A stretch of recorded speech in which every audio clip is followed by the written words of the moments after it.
the whole bodybuilding thing, like I do get where Rob Patterson's coming from, definitely, you know, because there's so many like you see some of these actors and like jacked and stuff, but like I've seen videos out there about this kind of stuff. A lot of them are taking steroids. A lot of the actors are taking steroids, which I don't blame them, to be honest. Because if you told me, "Oh, I'm going to give you £1 million to be in this film, but you need to be jacked in a month," I'm like, "Well, yeah, I can understand why they would do it, but like it's also creating unrealistic expectations for like males out there, isn't it? Of what kind of physique you can get. The Rock's a good example. I mean, I love The Rock personally. I think he's great, but he shouldn't be going around claiming to be a natural bodybuilder because he's not. He's on all sorts of stuff, and whatnot. It's like I see that point. It's like Chris Pratt is like for the Guardians movies. No, sorry, go on. Like Chris Pratt in the Guardian movies, like really like changed his body entirely, didn't he? Like, but I feel like in the later ones, he's a bit pudgier again.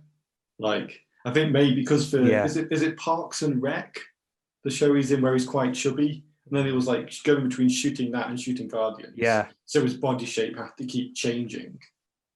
So and that's not. And so I think he kind of hit a middle ground where it's like kind of chunky but a bit muscly still. Yeah. And they even make a joke about it in Infinity War. They talk about how he's gotten fat. You know who Richard Dean Anderson is? Who's that? Stargate SG-1. He played Colonel O'Neill. Are you guys aware of that? What I'm learning is I know nothing about Star Trek. He also played MacGyver before Stargate. MacGyver? Yeah.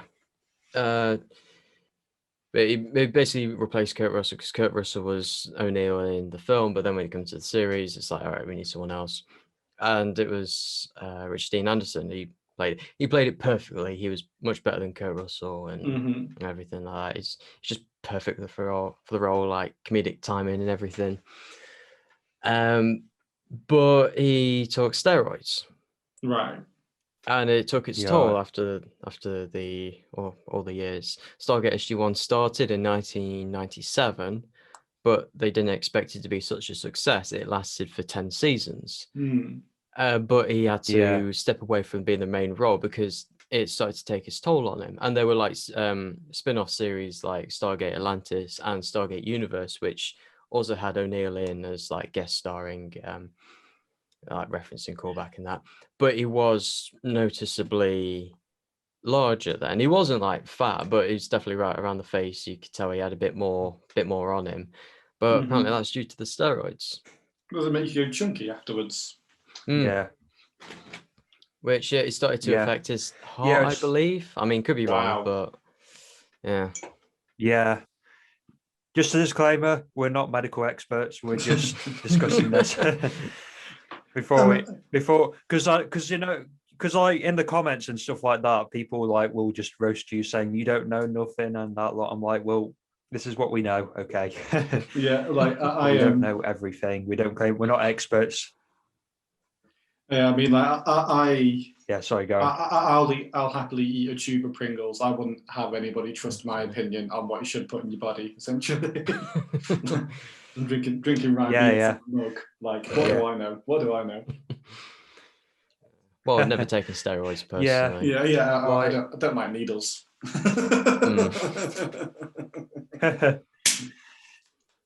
Yeah. Have you seen Chris Hemsworth transformation for the Hulk Hogan film coming out? They're making a Hulk Hogan movie. Like, a biography. That's amazing. About Hulk Hogan. With Hemsworth.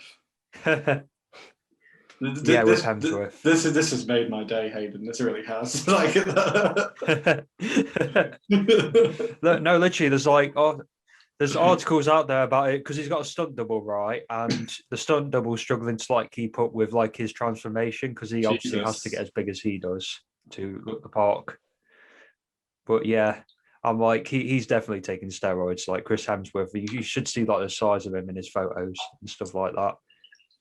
Yeah, it's, you know, you got to ask, you know, what's driving the desire to have people look like that in movies, like, because there's going to be a point where people just can't get any bigger. Like, you know, it's, and it's, you know, if it's, you know, if you do believe that steroids aren't good for you, which I don't know whether they are or not, like I said, we're not medical experts, can't be good for the people taking them.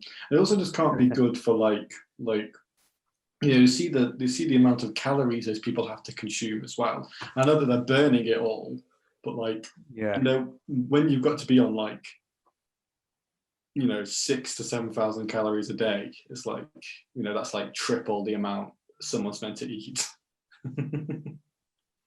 I imagine it takes a toll on your body. Yeah, and maybe your mind as well. Like, you know, like could Chris? Well, they're saying that in, like I was saying, could Chris Hemsworth play a fat slob in a movie and still be very charismatic? He does in Endgame. But again, like that's dangerous because his fall from grace is like linked to the fact that his physique changes, and is that dangerous to be like, people that look like this are failures who have hit rock bottom? Because it's made a point. It's made a point that he's fat and that he's like, you know, he's got long hair and a scruffy beard, and that's meant to symbolize like he's lost and he's like a loser now.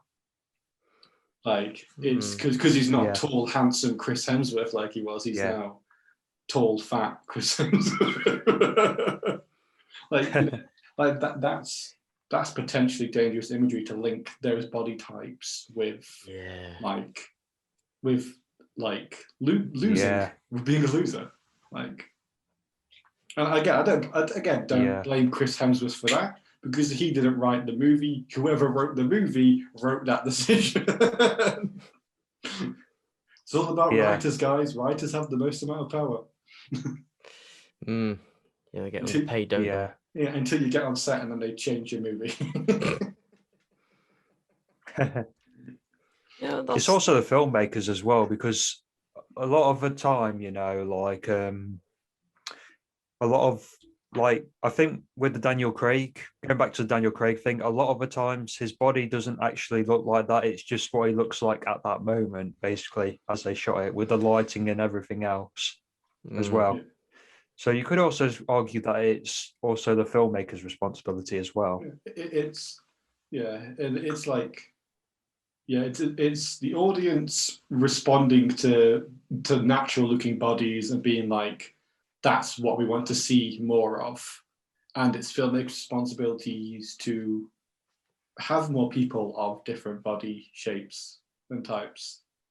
Because the reason that all these people are hunky and muscly is because, you know, if you look at the market trend, films with hunky muscly people in do very well. So you're going to go, let's put some hunky muscly people in stuff. Yeah.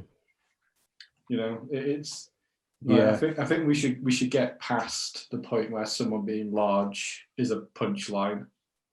And again, I don't think what Endgame did was bad.